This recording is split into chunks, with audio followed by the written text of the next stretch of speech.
É tão bom estar com vocês hoje, dia de saúde, junto com a Santa Casa de São José dos Campos, Dr. Gil Junqueira, otologista, responsável pelo nosso ouvido aqui, e otorrinolaringologista, falando sobre perda de audição, o que pode causar problema de audição. Programa muito importante para a gente prestar bastante atenção, tá?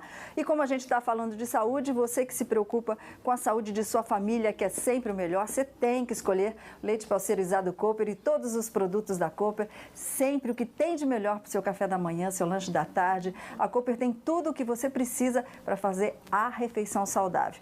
Olha, Pedro Mariano, queijinho, manteiga sem sal, tanta coisa gostosa com a mais alta qualidade, aquele sabor especial. Então, na hora da compra, não se esqueça de colocar os produtos da Cooper no seu dia a dia, porque é saúde e qualidade de vida para você. A Cooper que está completando 80 anos, Luquinha. É muita credibilidade, muita coisa boa, né? para vocês de casa, com certeza. Então, na hora de escolher, não tem dúvida não, escolha a Cooper. Tem uma pessoa para conversar com a gente agora na linha. Alô, boa tarde. Boa tarde. Quem está falando? Luciano. Ô, Luciano, obrigado pela participação. Amigão, bora perguntar. Eu tenho um filho com problema de audição e eu gostaria de saber se ele pode fazer natação. Ai, querido. Boa pergunta. E aí, doutor? Luciano, depende de onde é o problema, né? De onde vem esse problema da audição. Se for um problema que tem que usar aparelho, que seja lá na cóclea e a parte do tímpano esteja íntegra, não tem problema nenhum. Se a perda de audição dele foi por problema no tímpano, ele tem o tímpano perfurado, ele pode fazer natação desde que use um tampão e proteja o ouvido para não entrar água.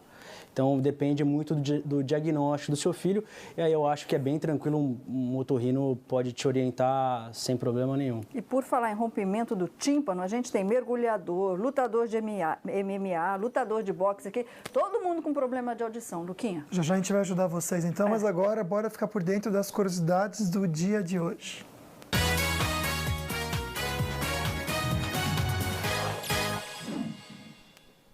Ó, Solange. Os noivos, gente, estão preferindo descansar depois da festa de casamento do que fazer sexo na noite de núpcias. Coisa sem graça. Bom, é isso mesmo, porque foram ouvidos 2.000 casais de todo o mundo e 53% deles disseram não ter consumado a união na grande noite. 24% afirmaram que o motivo foi a bebedeira do noivo, outros 16% culparam o cansaço da noiva. Ah, tá. Do total, 17% declararam ter esperado por mais de 3 dias para chegar ao finalmente. Na verdade, deixa eu voltar aqui, eu acho que já faz tanto antes que nem tá mais... Não tem graça. Mas uma mulher, a semana passada, pediu o divórcio do marido porque ele só comparecia 3 vezes por semana. Meu Deus, mas tem gente que não comparece nem no mês, né, Solange? Pois Essa daí reclamou, hein? Vamos fazer a pergunta da Marta, Luquinha? Vamos sim. A Marta, durante 5 anos, ela que é de Cunha, tomou antibiótico, Solange. Não especificou a doença aqui, viu, doutor? Mas ela tomou durante 5 anos. E ela percebeu que a audição dela foi bem prejudicada e ela quer saber se foi por isso ou foi uma coincidência. Depende muito do antibiótico, mas é bem descrito isso, bem clássico, ter perda de audição após o uso de medicação, e o antibiótico talvez seja a principal medicação. Alguns tipos de antibiótico podem dar perda de audição, mas para ela fica fácil, se ela procurar ajuda de um otorrino, fizer um exame que chama audiometria, a gente pode fazer o diagnóstico de quanto que ela está escutando, será que é só uma coisa da cabeça dela, será que ela tem uma perda de audição mesmo? Faz o diagnóstico, faz o tratamento e ela fica bem. Olha aqui, uma pergunta bem legal da Kate, Luquinha. Ela quer saber o seguinte, como é que eu sei se minha mãe, a mãe dela tem 84 anos de idade, diz que está tudo bem, mas ela quer saber qual é um teste que a gente pode fazer para saber se a pessoa está perdendo a audição mesmo?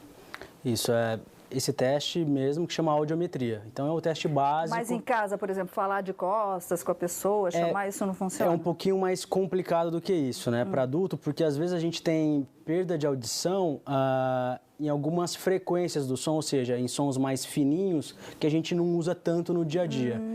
Esses pacientes que têm perda de audição dos sons mais fininhos, os agudos que a gente fala, eles normalmente vão ter, talvez ela consiga testar isso em casa, a pessoa escuta, mas não entende. Então fica toda aquela... Ela escuta, mas fica, quê? Oi? Não entendi. E aí você tem que ficar repetindo. Se quiser fazer o diagnóstico de verdade, passar no otorrino, fazer um bom exame físico e depois fazer uma audiometria para saber exatamente o quanto que a pessoa está escutando, se vale a pena colocar um aparelho, o que a gente faz com o indivíduo, com o paciente. Dá tempo de mais uma perguntinha, Rapidinho, né, Lu? então, a Márcia comentou aqui, Solange, que a mamãe dela teve um problema muito grande de audição, tinha falta de audição, era bem sério mesmo. E ela até comentou que foi por motivo de maus tratos pelo pai dela. Ela quer saber o seguinte: hoje a Márcia ela não suporta barulho, também nem som alto. Ela quer saber se pode ser hereditário essa falta de audição.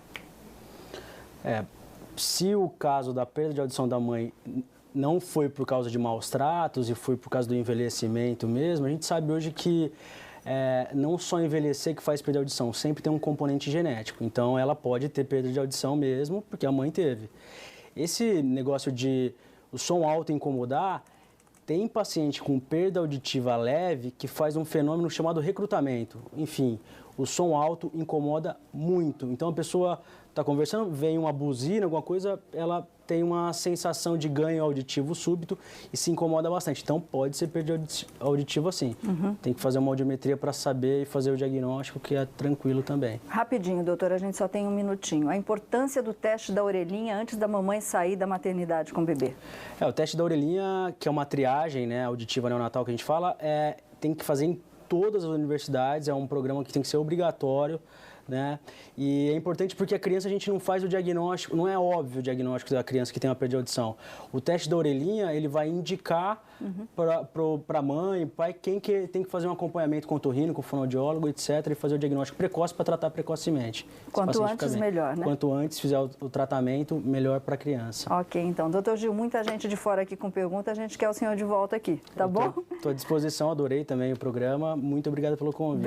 Obrigada, Marcelo, aí que tá ouvindo Sons da Vida aí. Parabéns, viu, pela sua iniciativa. Bora nós, né, Luquinha? Bora. Beijo forte para vocês. Grande abraço. Infelizmente o tempo passou, mas amanhã a gente está de volta, né? Amanhã a gente vai dar um perrengue aqui, falar sobre divórcio, pensão, guarda dos filhos, enfim, direito de família. A gente vai defender o seu. Fiquem com Deus e vamos fazer compra agora com o Vale Shop. Tchau, tchau.